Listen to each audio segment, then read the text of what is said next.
Bonjour à tous, bonjour à toutes.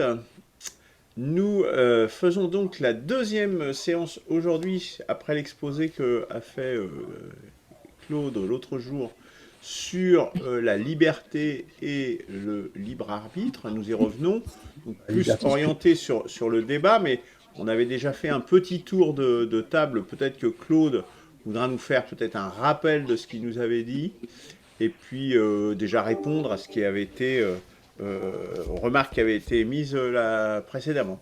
Oui, Donc Claude, bah vas-y, commence. d'accord.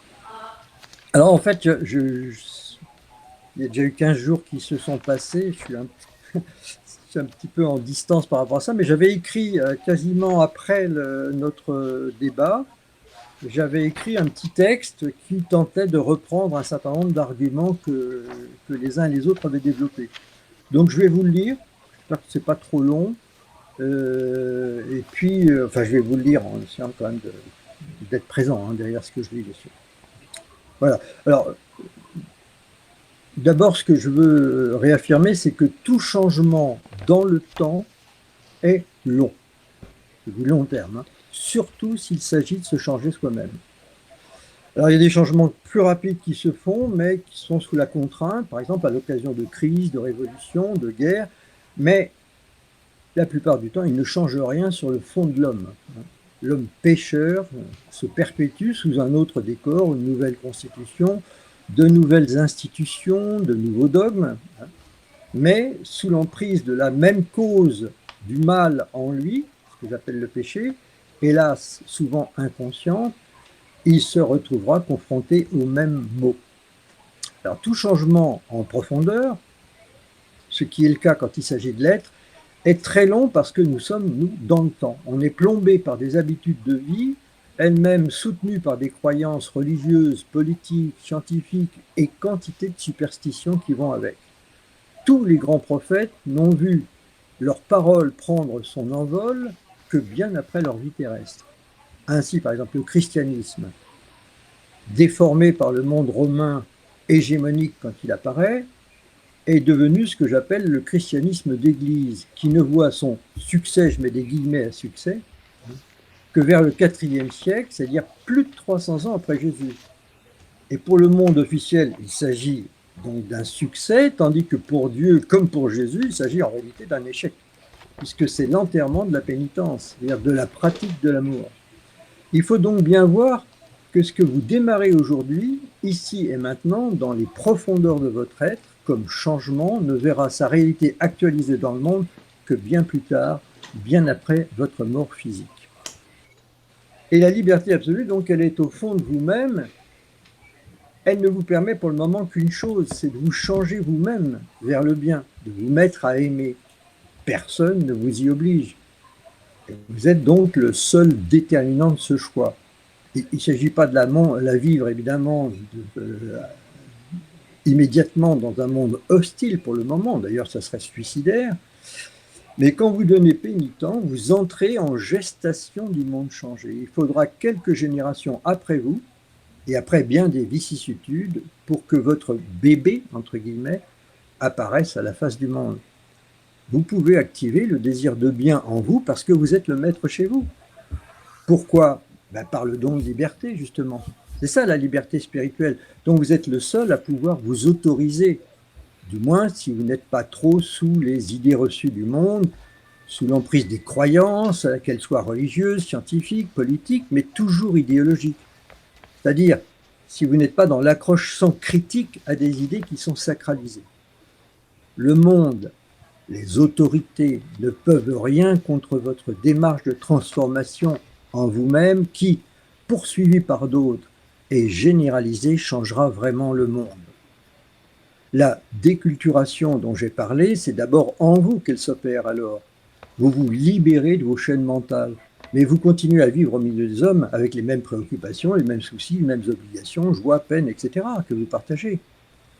Il s'ensuit un nouveau regard, une autre façon d'envisager les problèmes humains, une certaine distance que je pourrais qualifier peu à peu d'intelligence spirituelle.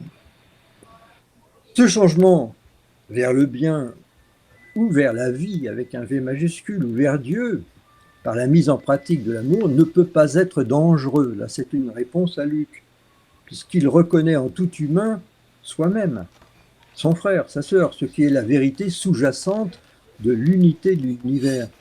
Comment pourrais-je me faire du mal en faisant du mal à l'autre? Puisque l'autre, c'est moi-même.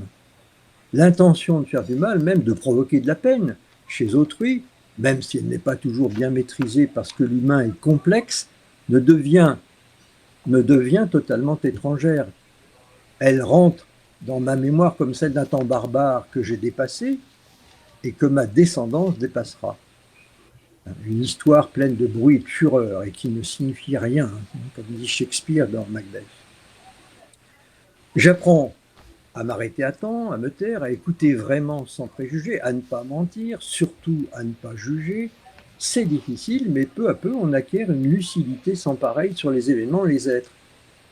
Je peux être, dès lors, je peux entendre n'importe quel humain, même le pire, n'importe quelle horreur. Je ne m'offusque plus de rien, de ce qui est humain, et de ce fait, je suis en mesure d'établir des ponts partout. Y a-t-il besoin de règles pour cela? Là, je fais allusion à ce que nous disait Eberhard avec Simone Weil. Oui, bien entendu, mais pour un temps donné, parce que les règles ne sont que des béquilles pour l'existence en société. Tant que l'humain n'a pas atteint assez d'autonomie spirituelle que seul donne l'amour et la liberté. Mais une fois suffisamment autonome spirituellement, vous lâchez les béquilles, comme l'handicapé lâche les siennes quand son mal ne l'affecte plus.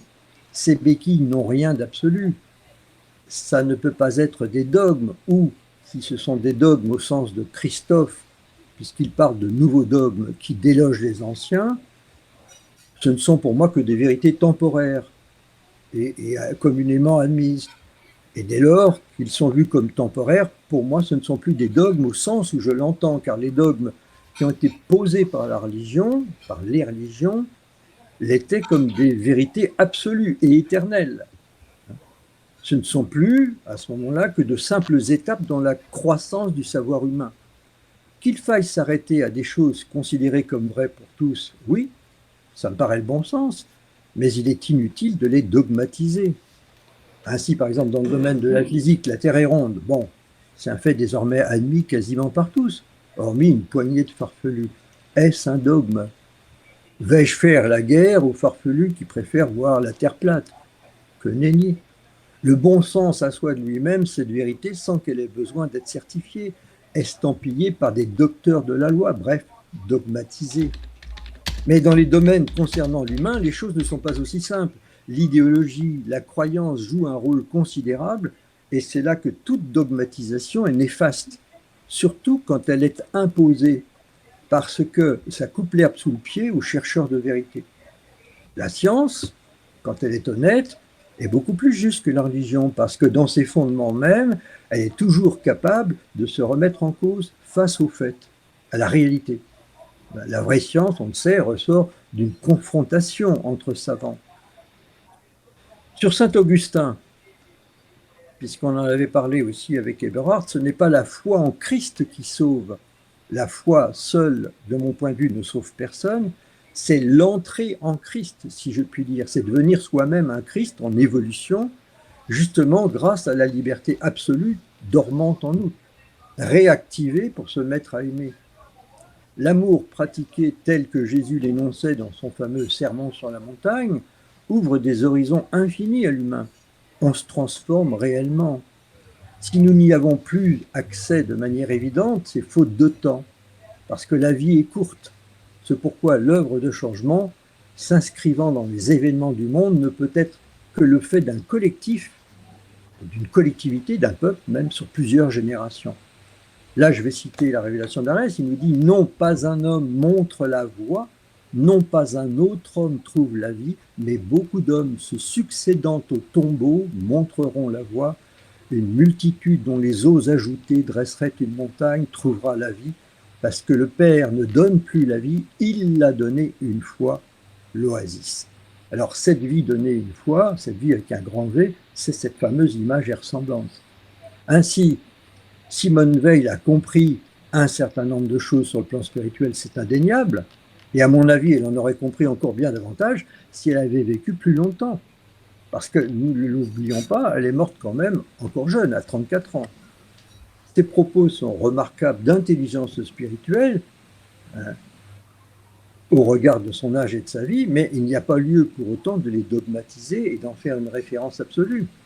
Il doit entrer dans le débat au même titre que bien d'autres penseurs, tout aussi remarquables.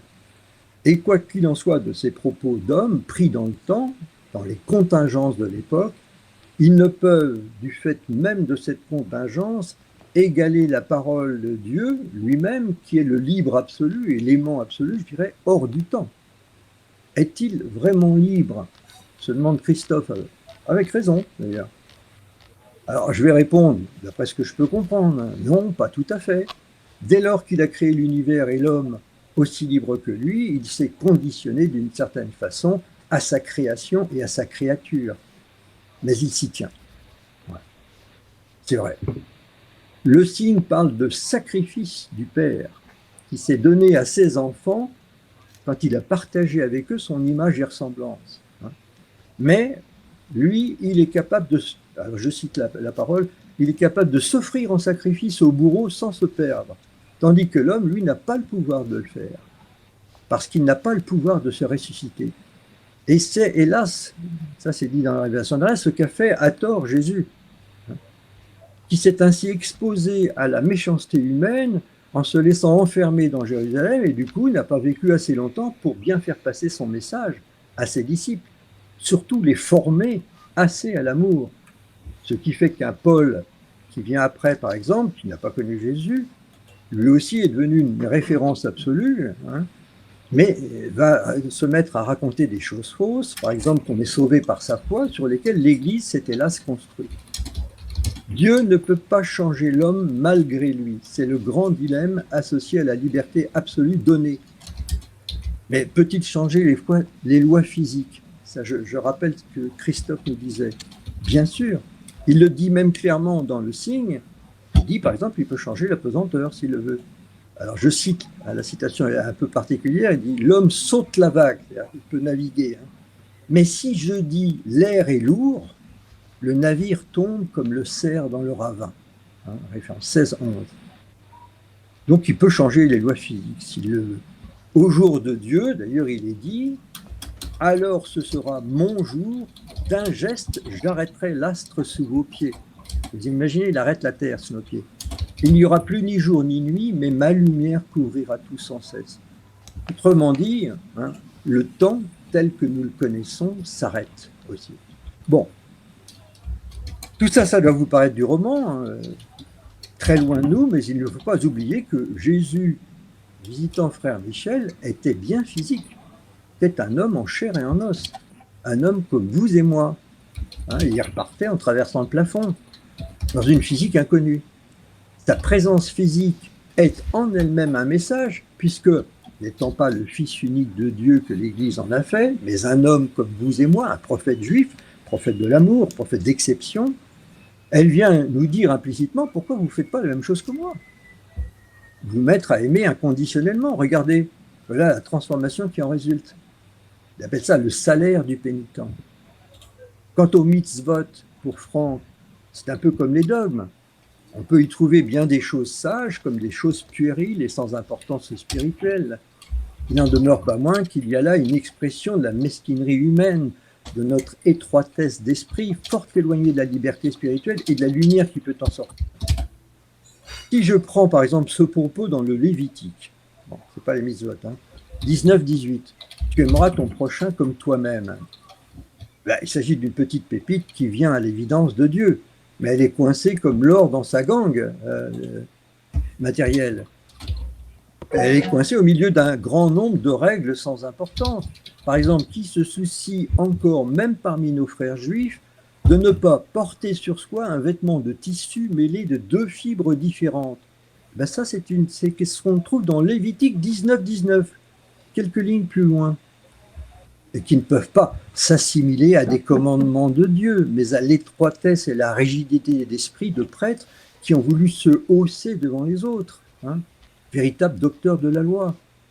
les mitzvot, le Talmud, les sacrements chez les chrétiens, mais aussi la charia chez les musulmans, quand elle se dogmatise, justement, quand le père de Dieu est spirituel, quand elle s'attache au port du voile ou à ne pas manger de porc, par exemple, tout ça, c'est un peu pareil. Ce sont les divagations sans fin de l'homme pécheur qui, au lieu de s'attaquer au problème essentiel qui est en lui, à son péché, se braque sur des dérivatifs sans importance, plus faciles et insignifiants au regard de la bonification de l'humain. Oui, Christophe, la liberté apparaît souvent devant la contrainte. Mais si elle apparaît, ça veut dire qu'elle existe déjà, en soi, par elle-même. Au reste, elle n'apparaît qu'à la conscience limitée, qui n'en faisait pas cas, mais qui pourtant en disposait en elle. Quand je décide de devenir pénitent, par exemple, je le fais par conviction, pas sous contrainte. Personne ne m'y force. C'est un acte libre. Personne ne m'y force. Et c'est même plutôt mal vu par le monde. Ça ne veut pas dire qu'on est libre de faire tout et n'importe quoi, bien entendu. Mais dès que vous migrez vers l'amour du prochain, vous ne pouvez plus faire n'importe quoi. C'est évident, non? Puisque vous pardonnez par avance, vous pacifiez par avance, et aucun humain ne vous est étranger. Hein. Dans la parole, il dit « dis-leur étranger, je vous aime avant de vous connaître ». Au quotidien, la liberté, d'ailleurs, se subdivise souvent entre liberté d'impulsion, qui est souvent celle du monde, qu'on trouve même chez nos dirigeants, hein, où des décisions sont prises dans l'urgence, sous l'emprise de sentiments contradictoires, de passion, d'esprit de vengeance, de spoliation. Hein. Et à l'opposé, la liberté de réflexion, surtout si elle est sur un support spirituel, parce que la réflexion, là, qui procède, je dirais, de l'intelligence spirituelle, elle englobe toute l'espèce, la vie et la création. Et elle vise le bonheur pour tous. Qu'est-ce que c'est que j'entends là? Oui, moi aussi j'entends. Et non la seule intelligence intellectuelle, souvent J'entends rationaliste. aussi un bruit parasite. Oui. Oui, moi aussi j'entends.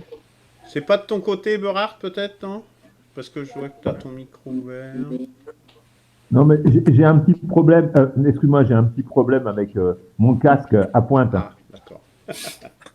Non, j'avais mis la main jaune parce que j'ai eu peur que tu sois un peu encore très long, mon ami. Non, bah ça y est, ça va bientôt, ça se termine. D'accord. Il n'est que 13h24. Hein. Ah. Bon. Oui, c'était censé être le débat aujourd'hui aussi, quand même. Oui, bien sûr. Voilà, mais moi, ce que je me demande, c'est comment vous voyez vous-même l'avenir du monde. Est-ce que vous ne savez pas, sincèrement, au fond de vous, que le bonheur ne sortira jamais du système tel qu'il est, non? Que les gouvernements, les lois se succèdent, ils n'apporteront jamais de changement essentiel, qu'on sera toujours d'une manière ou d'une autre en guerre larvée. Hein, car si la guerre n'est que la continuation de la politique par d'autres moyens, Clausewitz, c'est bien que la politique est déjà une forme de guerre larvée, avec les armes des mots, les coups tordus, les trahisons, etc., et qu'on ne sortira jamais ainsi de la barbarie.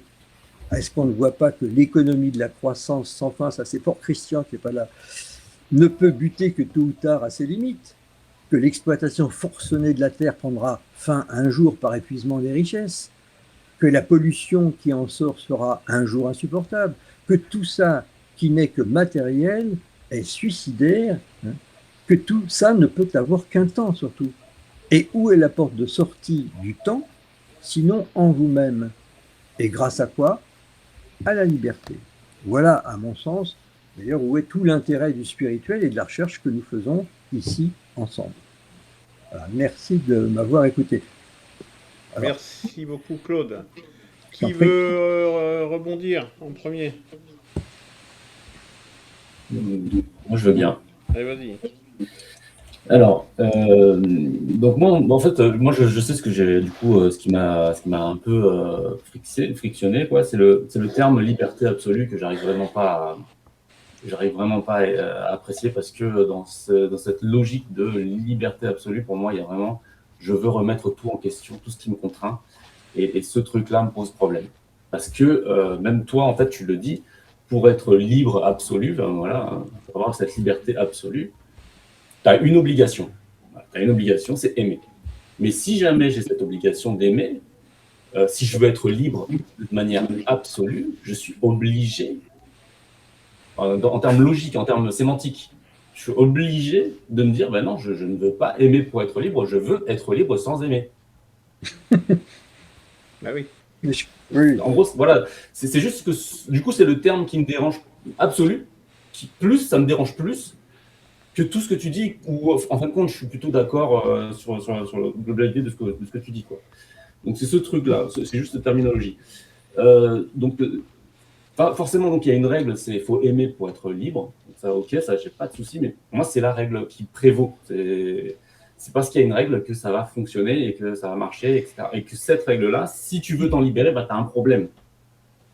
Et c'est là où on vient au problème de Dieu et du fait qu'il ne revient pas quand il veut faire ce qu'il veut, etc. N'importe quoi. C'est qu'il tient quand même sa parole. Et ce truc-là, je pense que voilà, si tu as décidé d'aimer, bah, tu as juste à tenir ta parole. Et comme tu tiens ta parole et ta volonté, bah, forcément, tu es libre. Mais tu as choisi, tu as fait ce choix, bien sûr. Voilà. Et c'est ça qui te libère, c'est d'être en accord avec ta décision et ton choix, quoi, et ton état. Et parce qu'en fait, pour dire un petit chose. Vas-y, pardon. Pour moi, il y a plusieurs niveaux de règles, et la règle qui doit primer, c'est la règle personnelle. C'est celle qu'on se choisit. Et c'est la seule à laquelle on doit obéir, et c'est ça, être libre. Mais donc, on obéit quand même à des règles, mais c'est celle qu'on édicte.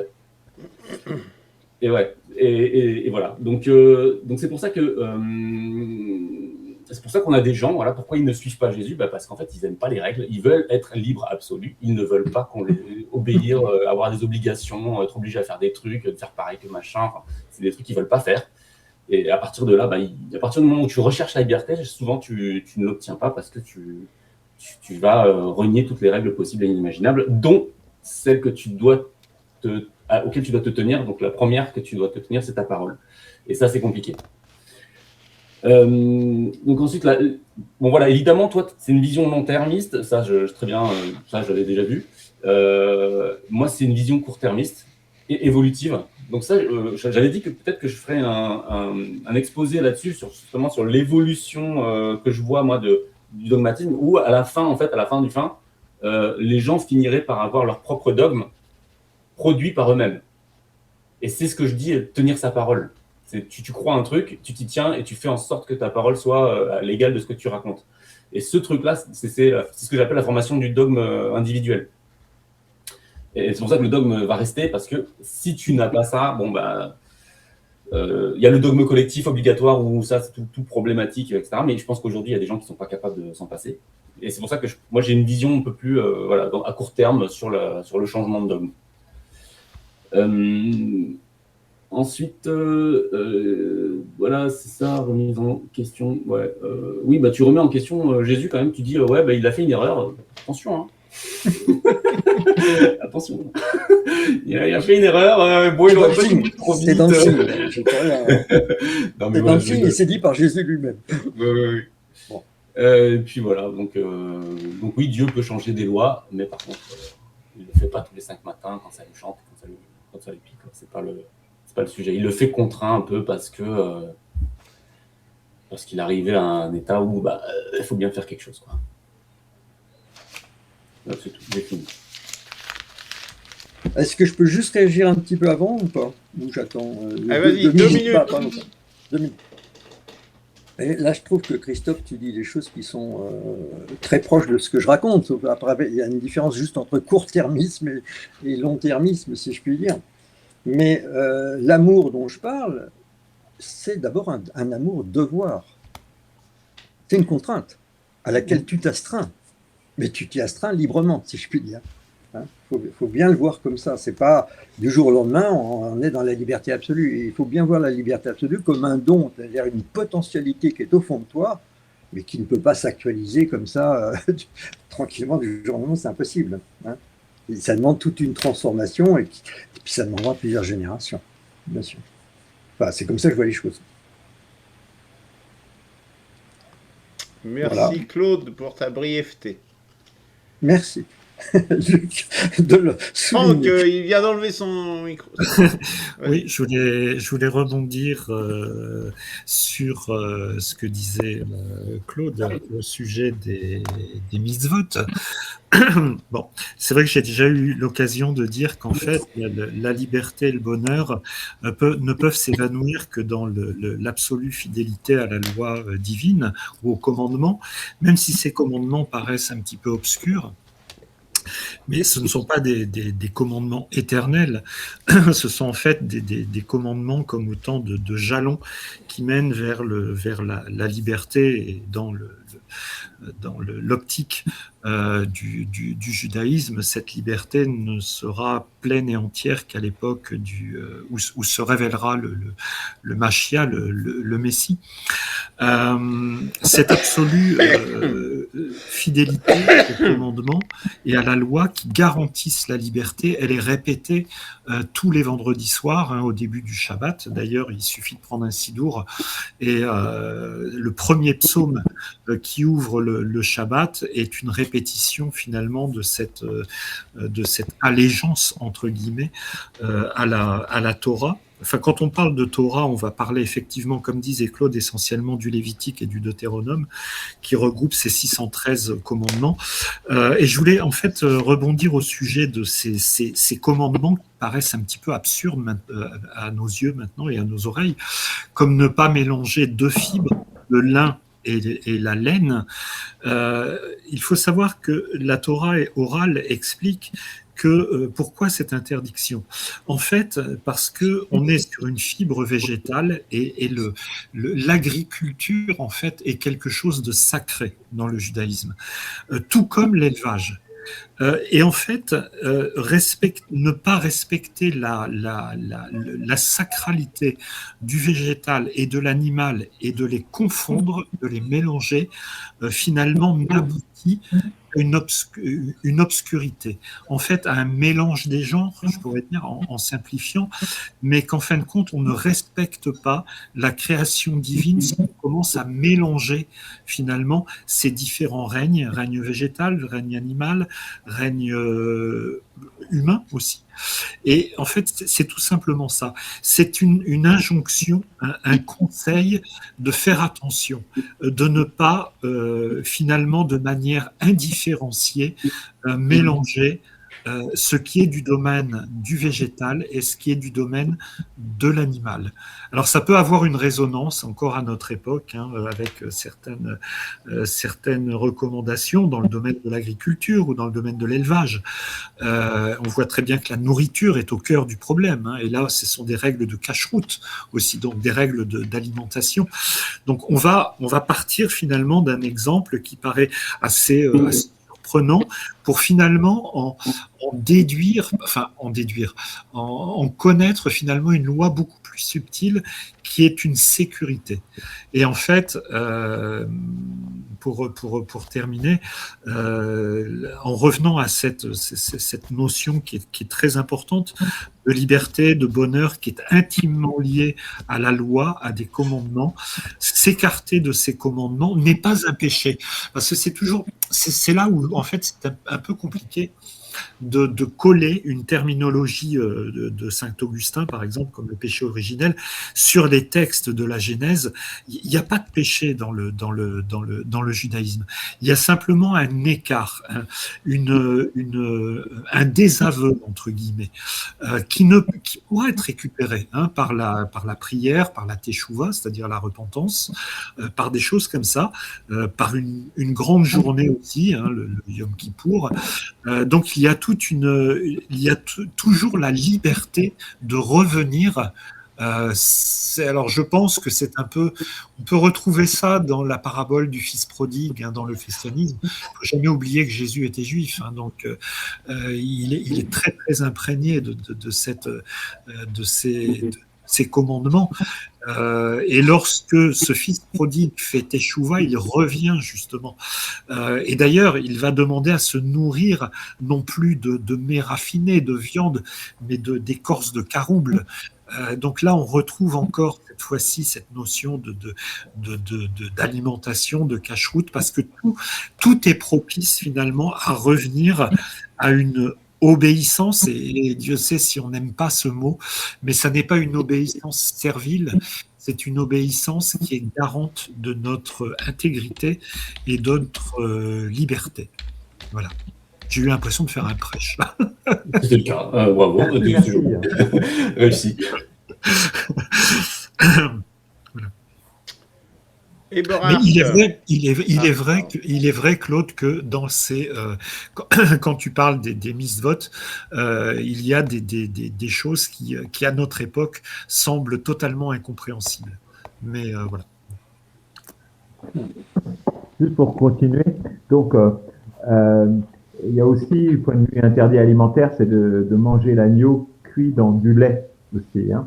Ça aussi, c'est important. Et je pense qu'il y a une logique à ça. Il ne faut pas mélanger la viande avec le lait. Voilà. Mais souvent de se, comment dire. Il ne faut pas manger les chats non plus. Hein. Attention. Oui. Avant de se révolter, contre certains interdits.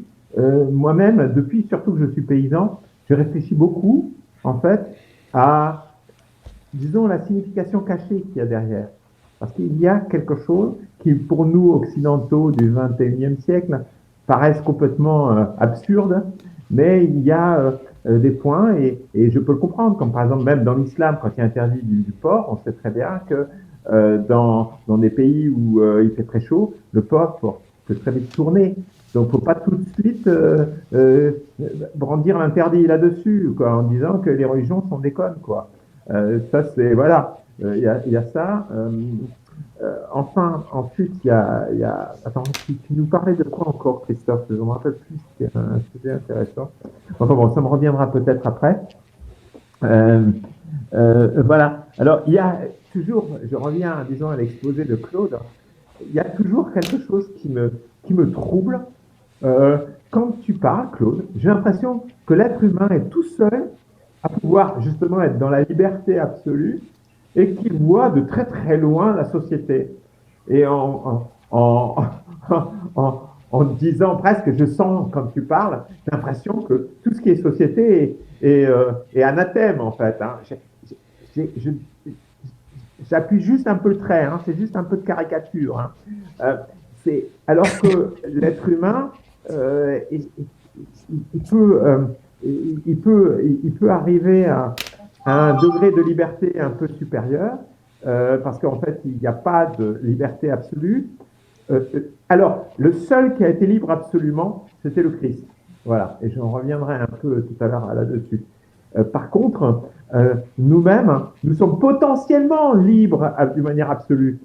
J'essaye de te défendre, d'aller dans ton sens, là, quand je dis ça. Mais franchement, la liberté absolue, vu les difficultés que nous sommes justement dans la société, mais que nous devons aussi accepter la société qui est aussi en nous. Il n'y a pas... C'est comme si on devait arracher de notre cœur tout ce qui est société en nous, quand je t'écoute. Hein. Tu vois, il y a un côté comme ça qui me... et c'est surtout quand tu me parles de l'institution, notamment, et je vois aussi, d'une manière un peu là, comme Christophe, l'esprit d'un certain progrès. L'institution catholique, par rapport à ce qu'il y avait précédemment, était déjà aussi une forme de progrès. Ou même le judaïsme était une sorte de forme de progrès. Alors attention, je ne dis pas qualitativement, obligatoirement, mais je montre qu'il y a eu aussi au sein des autres systèmes religieux des phases de progrès. Je parle de l'hindouisme, je parle du judaïsme aussi intrinsèque. Là, je renvoie à René Girard, qui a analysé le judaïsme. Et d'ailleurs, ce sera une question en passage pour toi. Je voulais savoir, Franck, qu'est-ce que tu penses de l'analyse de René Girard et s'il y avait des critiques à la fois positives et négatives autour de ça. Une autre fois. Oui, une autre fois. Mais c'était juste Non, je voulais juste, par rapport à la liberté, à nouveau, de dire... Et là, je veux retourner, en fait, la question par rapport à ce que vous avez dit. On n'est que libre si on choisit l'amour. et on peut devenir réellement libre. C'est pas l'inverse. Il faut, c'est à nouveau pour revenir en fait au Christ en quelque sorte. C'est lui était totalement libre parce qu'il était tout amour. Et la liberté, c'est la même chose. C'est si nous choisissons la voie de l'amour, eh bien nous pouvons atteindre un degré supérieur de liberté. Et là, c'est à nouveau une gradation. Parce que sinon, comment veux-tu dire, tu te crois égal au Christ? Parce qu'il y a un petit côté sous-jacent à ça. Il y a à côté de ça, tu peux devenir Dieu, tu vois. Quand dans ta discussion, tu dis, on peut être des dieux. Ou alors des petits, tu dis, mais enfin, bon, Dieu ou pas Dieu? Voilà. Et enfin, c'est à nouveau le dernier point que j'aborderai, c'est on ne lâche jamais si on ne lâche jamais les béquilles, mais on les lâchera jamais. Puisqu'à nouveau, point de vue sociétal, la société est, entre guillemets, si tu veux, nos béquilles, pour le bien, mais aussi pour le mal. Il y a aussi du bien à la béquille de la société. Voilà, je m'arrête là. Oui, merci Eberhard. Il existe du bien dans la société. Nous n'existons pas sans société, nous sommes des animaux sociaux. Donc c'est un truisme de le dire, mais je pense qu'il faut effectivement le répéter parce que je partage ton avis. Chez Claude, on ne le ressent jamais. Et donc c'est quand même un très gros problème où, de temps en temps, mais on sent vraiment une démarche très individuelle. Très individuelle. Je ne pourrais pas aller plus loin, mais premièrement. Et deuxièmement, l'homme, c'est aussi un être fait de matière, comme tous les êtres d'ailleurs. Et ça, on ne parle jamais. On ne voit jamais cette matière. On a l'impression que c'est un être complètement abstrait, complètement idéal, éthéré, dont tu nous parles. Et du coup, j'en viens au cœur du truc. Hein. C'est une critique. Et là, pour le coup, c'est vraiment une critique que j'adresse à Claude. Voilà, on voit bien que tu as un acte de foi, mais c'est très binaire. C'est-à-dire, soit tu as cet acte de foi, mais si tu l'as pas, bon, enfin, c'est une démarche, comment dire, unilatérale et sans binaire. Enfin, vraiment binaire. C'est-à-dire qu'il n'y a pas d'entre-deux, il n'y a pas de chemin, il n'y a pas. On ne le sent pas, si tu veux. Quoi. Enfin, voilà, tu as la foi, voilà, et puis tu prends tout en bloc. Il faut rejeter toutes les anciennes croyances, toute croyance, quelle qu'elle soit, de quelque nature qu'elle soit, scientifique, etc. Enfin, moi, j'y vois, et je reviens à ce terme de dangereux. Oui, moi, je vois une part de danger. Je vois un extrémisme idéologique, si tu veux. Un extrémisme de l'éther, des concepts, et complètement déconnecté hein, de la réalité. Et ça, enfin, moi, au moins, autant je suis d'accord avec Christophe qu'on dit sur les fins, et on a déjà vu ça plusieurs fois, hein, sur les fins, on est d'accord, et je pense effectivement que ces lois écrites, etc., on en aura besoin de moins en moins. Sur le long terme, je partage complètement ce que tu dis. Mais sur le maintenant, je dirais, ça me semble vraiment très impraticable, quoi. Et puis même si on pratiquait, je sais pas, ça me ferait peur. Vraiment, moi, sans moi. Hein. Sans moi. C'est clair. Dommage. C'est dommage, oui, c'est dommage. Mais tu vois, mais comprends ma démarche. Ça me fait peur. Tu me fais, en gros, je vais te dire, voilà, je vais forcer un petit peu le trait.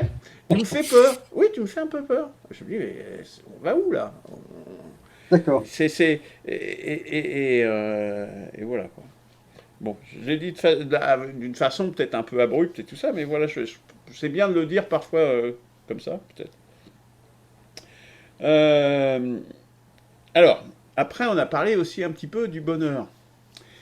Et le bonheur, pour moi, c'est pas un bon objectif. Ça a été repris par plein de gens, par des philosophes, notamment pour des philosophes. Le bonheur, c'est pas un objectif, c'est une invention. Enfin, pour moi, c'est quelque chose auquel on aspire peut-être l'homme, mais qui ne peut pas l'atteindre, notamment par la philosophie. Par contre, il peut tendre il peut espérer l'atteindre justement par l'amour, dans le domaine où l'amour s'exprime, je dirais principalement, et effectivement dans le domaine spirituel et dans le domaine sentimental. Hein. C'est le champ de l'amour. Et par l'amour, on peut trouver du bonheur. Hein. Voilà, peut-être, hein, en supposant que ce mot veuille dire quelque chose. Donc voilà, mais c'est vraiment que dans ces champs-là. Mais l'homme n'est pas fait que de ces deux domaines. Pour moi, il y a deux autres domaines très importants et qui nous raccrochent à la matérialité. C'est la politique et l'idéologique, hein, et donc la philosophie, si on veut. Et qui font partie aussi de ce que nous sommes. Alors, alors juste une petite parenthèse, une petite digression si vous me permettez, par rapport à la Terre plate, hein, quand même, c'est quand même, il y a beaucoup de musulmans qui croient que la Terre est plate aujourd'hui, hein, encore. Et d'ailleurs, même le cheikh Abdulaziz Ibn Baz, qui est l'autorité suprême en Arabie Saoudite, a dit la Terre est plate. Quiconque clame qu'elle est sphérique est un athée méritant un châtiment. Voilà. Donc, aujourd'hui encore, il y a plein. Mais oui, il y a plein de gens. Oui, j'en ai entendu. Ah, t'en as entendu parler, je pense. Oui, j'en ai entendu. Donc, comme quoi, tu vois, même ce genre de choses. Ouais. Alors, sinon, pour revenir sur la liberté, je pense que c'est important de venir sur cette notion de liberté et de libre arbitre. Moi, je pense, je dirais dans le sillage d'un Schopenhauer, par exemple, que ce que prévoit la liberté en termes de liberté absolue, en définitive, il n'y en a qu'une. C'est-à-dire, soit on accepte notre vitalité, soit on accepte la négantropie, pour prendre un terme plus cosmique, soit on se dirige vers le nihilisme. C'est-à-dire, on rejette ça, c'est la seule vraie liberté absolue qui existe. Et c'est d'ailleurs celle qui est pratiquée aujourd'hui par beaucoup de gens. C'est-à-dire, on fait le choix du nihilisme, justement. Hein. C'est-à-dire, je veux être totalement libre, faire complètement ce que je veux, ne pas avoir de descendance, ne pas avoir de compte à rendre à personne, ni à la société, ni à quiconque. Et ça, c'est une démarche clairement nihiliste. Et là, c'est vrai qu'il y a un choix absolu, là. Pour moi, c'est le seul choix absolu qui existe. Donc ça existe, la liberté absolue, mais dans ce cadre-là, et cette binarité, Schopenhauer l'a bien identifié, et pour moi, c'est la seule liberté absolue que l'on a. C'est vitalité, enfin, accepter ce que nous sommes, ou nihilisme. Pour tout le reste, nous sommes conditionnés, et c'est prouvé, enfin, c'est même prouvé par des recherches récentes en neurosciences et tout ça. Hein. Je vous en renvoie aux liens vers les émissions que j'ai envoyées, notamment l'interview de Bernard Lahire, qui est extrêmement intéressante, au moins surtout dans sa première partie. Donc nous n'avons pas de libre arbitre parce que nous sommes conditionnés. Donc notre liberté est forcément relative. Moi je pense qu'il en existe quand même parce qu'on n'est pas complètement conditionné. Hein. Mais dans le cadre de cette vitalité et dans ce cadre conditionné, là on peut exercer quand même malgré tout. On n'est pas totalement conditionné, on a quand même une partie de libre arbitre. Donc on est très loin, si tu veux, du choix que tu nous proposes, par exemple, Claude. Voilà, on est quand même on a une histoire, un passé, une culture, etc. Tout ce passé dont parlait Christian Eberhard. Mais malgré tout, on a quand même des choix. On peut choisir son tempérament, son caractère, sa personnalité. On a aussi des champs de choix. Même dans le domaine politique. Dans le domaine politique, je dirais presque que c'est assez évident. Prends l'empereur de Chine, choisit, je crois que c'est au XIVe ou au XVe siècle, de détruire complètement la flotte chinoise, et donc du coup de ne pas faire du commerce à la même époque où les Européens vont commencer la colonisation. La Chine a fait un choix. Il a fait détruire la flotte, hein, des bateaux extrêmement modernes, etc. Ils ont tous fait détruire. Et ça, on ne peut pas dire que ce n'est pas un choix. C'est qu'il y a des conséquences extrêmement importantes. Donc, ça montre bien que la liberté, elle est dans les choix avec des côtés positifs ou négatifs. Voilà sur ce... Bien sûr. Voilà. Oui, alors, j'espère. Si je peux répondre un petit peu. Oui, vas-y. Peut-être, justement, tu conclus. Oui. Tu as un quart d'heure, ça va. Oui, ça va. Mais tu sais que je m'étends souvent. C'est vrai. Ah bah c'est le terme qu'ils reprennent dans le Coran. Hein. La terre s'étend comme un tapis. Voilà. Je suis désolé. Oui, par rapport à ce que dit Eberhard, quand il dit que le Christ, enfin pour moi Jésus c'est pas le Christ, c'est un Christ accompli. Hein. Mais en fait on est tous appelés à être des Christ accomplis. C'est comme ça que je vois les choses. Voilà. Il n'y a pas un Christ qui serait déjà présélectionné. Il y a des hommes, image et ressemblance de Dieu, et on a tous un Christ au fond de nous en fait. Et à nous de le faire. Le rendre vivant, présent, actif dans le monde par notre façon d'être, hein, tout simplement. Voilà, c'est le fond d'affaire. Donc, le Christ était Christ comment? Parce qu'il s'est mis à aimer, à pardonner, à faire la paix. Hein, il était libre de préjugés, il était libre des mitzvot, d'une certaine manière. Il a dit à un moment donné, hein, c'est pas ce qui rentre dans le corps qui est important parce que ça ira aux latrines, mais c'est ce qui sort de votre cœur. Donc, il a constamment remis les choses entre l'ordre matériel du monde et puis l'ordre spirituel qu'il montrait aux hommes en disant, mais voilà, on est tous comme ça.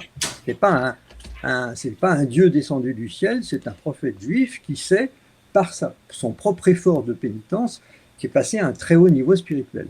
Même si à la fin de sa vie, effectivement, il a fait une erreur, il serait resté plus longtemps avec ses disciples, ils auraient certainement beaucoup mieux formés qu'ils ne l'ont été. En réalité, d'après la révélation d'Arès, il est resté qu'1 an avec eux, très court.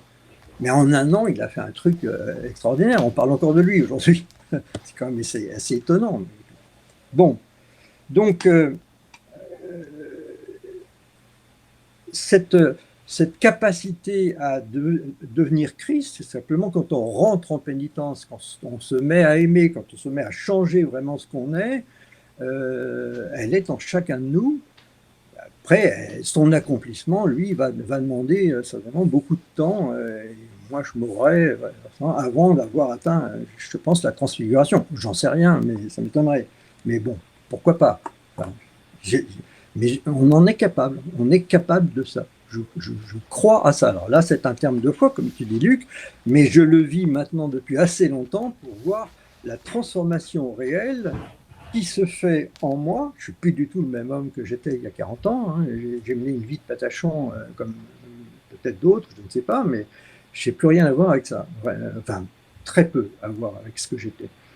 Donc je sais qu'on est capable de se changer. Donc ce changement que toi tu vois sous un plan essentiellement individuel, Luc, c'est une mise en chantier qui est au fond de moi-même.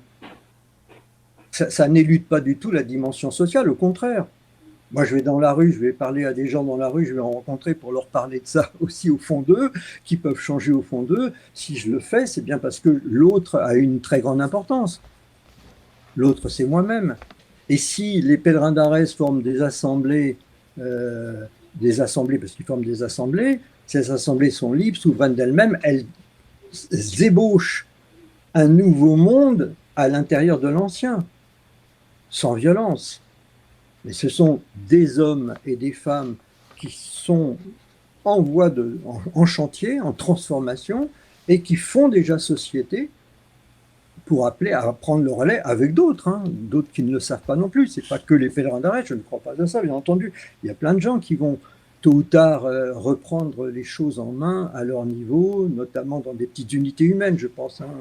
Alors, qui vont faire société, parce que on va être sous le coup de la nécessité face au délire, véritablement, le délire des puissants. Là, j'emploie une expression de la révélation d'Arès, le délire des puissants.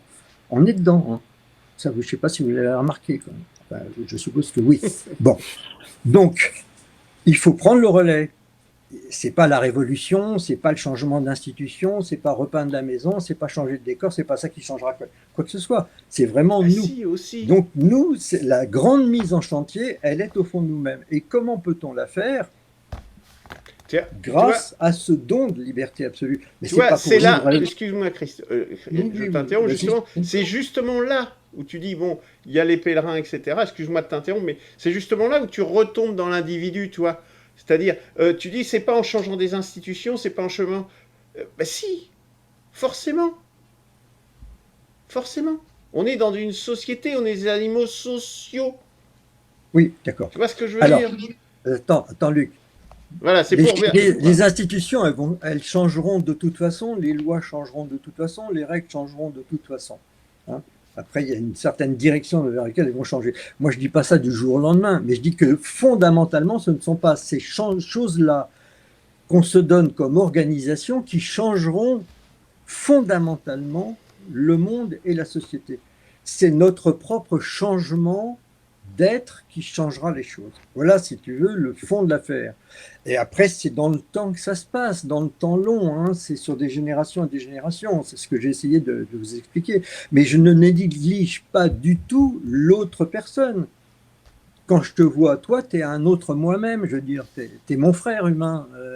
Franck, Christophe, Édouard, pareil, je veux dire, vous êtes mes frères, quoi.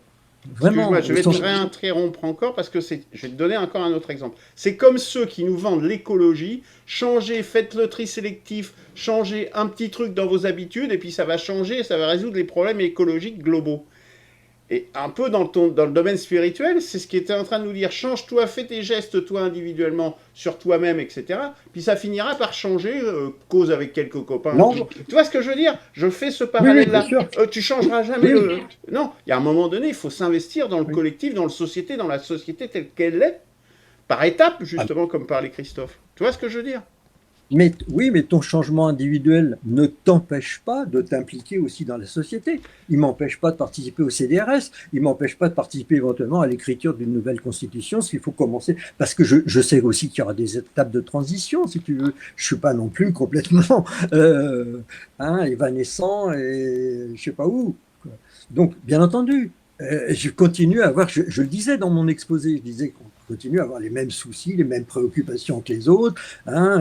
J'ai été à des manifs avec les gilets jaunes, je peux aller soutenir les paysans quand il y a l'abattage de leurs vaches, il n'y a pas de problème, je peux être présent. Mais au fond de moi, bien sûr ce sont des actions qui sont là, mais au fond de moi, c'est pas ça le fond du changement. Le fond du changement, il commence à s'opérer au fond de moi. Et c'est grâce à cette liberté que j'ai qualifiée d'absolu, qui est un don divin, que je peux commencer à le faire. Mais je ne peux pas commencer à la vivre du jour au lendemain. Je ne vais pas la vivre du jour au lendemain. Effectivement, tu n'as pas tort quand tu mets la comparaison avec le mouvement écologique, parce que c'est des petites actions à l'intérieur de soi, mais n'oublions pas qu'on forme société aussi, faire société, rassembler ces gens-là. Il faut les rassembler. Il faut qu'ils forment tout petit à petit un nouveau monde qui puisse devenir un modèle pour les autres aussi. Il y a cette dimension-là, elle est absolument essentielle. Parce que tu as dit il y a 5 minutes, c'est pas en changeant des institutions qu'on changera les choses. Bien, oui, parce que c'est pas en changeant les institutions. Il ne faut pas confondre le court terme et le long terme, à mon avis, quand même. Et là, je pense parfois tu mélanges un peu les deux. Alors, c'est pas en changeant, je dirais, les institutions qu'on changera, encore une fois, je rajoute, fondamentalement les choses. D'accord ? Voilà. Moi, si je devais traduire ce que dit Claude, c'est qu'en fait, c'est pas en faisant une 6e République avec les mêmes personnes qui pensent la même chose que ça changera fondamentalement les choses. Par contre, il faut que les gens aient changé déjà leur façon de penser pour passer à une 6e République qui serait différente et qui changerait fondamentalement les choses. Je pense que c'est dans cet ordre-là que tu vois le truc. Mais déjà, la transformation qui peut se faire en moi ou dans d'autres, apporte aussi des idées, un vent nouveau aussi qui vient aussi, comment dirais-je, souffler dans nos voiles. Souffler un petit peu dans certaines voiles, bien entendu. Je veux aussi apporter un tout petit point qui est toujours très souvent oublié. C'est quand je n'ai pas entendu, Igor. Quand la catastrophe arrive, quand une catastrophe arrive, c'est les nouvelles conditions de vie. Ça force aussi à changer. Faut pas croire que ça vient juste comme ça. Un jour, je me lève du bon pied. Ça va. Le lendemain, je me lève du mauvais pied. Ça va pas bien. Non, il y a aussi l'environnement global. Si demain, ta retraite descend à 200 €, Claude, tu vas penser radicalement différemment. Mais je l'ai dit tout à l'heure. Je l'ai dit que souvent, il y a des changements se font parce qu'il y a une crise, il y a une révolution, il y a des choses comme ça, bien entendu. Dans la révélation d'Arès, il dit « La multitude n'a pas engendré un seul pécheur pénitent, à moins que je ne l'aie abattu de force, pour qu'il connaisse sous mon genou l'horreur de ses fautes, la grande détresse du pèlerin qui apaise le Père. » Enfin, c'est son langage à lui, mais ça veut dire que la plupart du temps, on ne change que sous une contrainte souvent extrêmement forte. C'est vrai. Moi, ça s'est passé comme ça pour moi. Moi, je me suis trouvé à un moment donné vraiment face à la mort, et puis j'ai commencé à me poser des questions sur ce que c'était que l'homme. Tout ça, c'était ridicule, la vie que j'avais. J'avais rien fait de mon existence. Je me retrouvais vraiment, j'allais mourir, et je me retrouvais avec rien. J'avais rien construit. J'avais couru qu'après la gloire, les femmes, c'est tout. Enfin, ça n'avait pas de sens. J'étais vide, j'étais creux. Donc c'est là que j'ai commencé vraiment à me poser. D'abord, j'ai prié Dieu alors que j'étais un athée depuis 20 ans. J'ai prié Dieu en disant, mais je sais pas, moi si tu existes, mais si tu existes, fais-moi signe. Je lui ai dit ça comme ça. Et puis c'est venu. Enfin, c'est venu beaucoup plus tard, 2 ans après. J'avais déjà oublié ma prière. Et c'est revenu après. Mais sinon, la vie n'a pas de sens. On est dans un truc absurde. On continue comme ça, puis alors après, hop, au trou, puis au suivant, il recommence et il continue comme ça. Jusqu'à quand? Enfin, vous ne comprenez pas l'absurdité vraiment de l'existence, vous ne la voyez pas? C'est ce que dit Schopenhauer. Après, il dit, C'est ce que dit le choix Schopenhauer, entre la c'est ce que vitalité et le nihilisme. Tu étais dans une forme de nihilisme. Je ne dis pas. Oui. Moi, je vois Mais pas là-dessus. c'est ce que dit Moi, je Camus. vois- Et après, Schopenhauer, il dit, on n'a que le choix entre la souffrance et l'ennui. Non, alors là, je suis absolument Alors ça, c'est autre chose. anti-Schopenhauer et je Mais- ne vois aucune absurdité dans la vie. Il y a une logique profonde. Je suis rousseauiste, si vous voulez. Donc, la téléologie, comme dit notre ami Luc, c'est que je vois qu'il y a un destin commun à nous tous. Et voilà quoi. Bon, après, je ne vais pas voir ça dans les détails. Mais voilà, je vois aucune absurdité dans la vie. Mais j'ai pas dit Rien. absurdité. J'ai pas dit Non, mais absurdité. c'est ce que disait Claude. Non, c'est moi qui l'ai dit. Ah, Voilà. Mais en tout cas, pour en finir avec ce que dit Luc, quand tu parlais de négantropie ou de nihilisme, je suis assez d'accord avec cette façon de voir. Il y a un ancien écrit chrétien qui s'appelle la Didaché, qui est très peu connu, mais qui nous dit au départ, il y a 2 choix, la vie ou la mort. En gros, quoi. Il y a le choix vers la vie ou la mort. C'est un peu ce que tu dis là. Et je dis pas seulement la vie et la mort au sens biologique, mais au sens spirituel. bien sûr. Important. Transcendant. Voilà. Donc, effectivement, quel choix tu as fait quoi, dans Parce ton que existence? la mort fait partie de la vie, donc c'est pas. Oui, d'accord. Voilà. Bon, ben, il va messieurs, falloir je que j'y aille pense qu'on a bientôt, oui. fait un bon tour. Franck, tu voulais Oui, dire il faut terminer. ajouter quelque Non, chose? je voulais Il faut faire toujours terminer par la mort. un petit clin d'œil à Claude. Je connais la Didaché, ça fait partie des écrits des pères apostoliques. Ah oui, bien sûr. C'est Bravo. un texte qui est qui est très court, Oui. mais qui est très très intéressant. Qui est utilisé par les parlera un premiers jour. chrétiens comme enseignement par les Absolument. premiers chrétiens, qui est très Absolument. Tu nous en parleras un jour. Ok. Très bien. Ben, merci en tout cas. Merci beaucoup, Cette messieurs. séance, Donc Allez. la semaine prochaine, je sais plus, mais on verra. Je crois que c'est Christophe la semaine prochaine, non? C'est pas ça Non, ah bon? Faudra que je vérifie. S'il y a un truc la semaine prochaine, faut que je le prépare. Bon, je sais plus. Je vous renvoie ça. je vais avoir mon nouvel Allez, ordinateur. à Bon week-end, bientôt. messieurs. Allez, au Bon revoir, week-end. bon week-end, bonne Au revoir. semaine.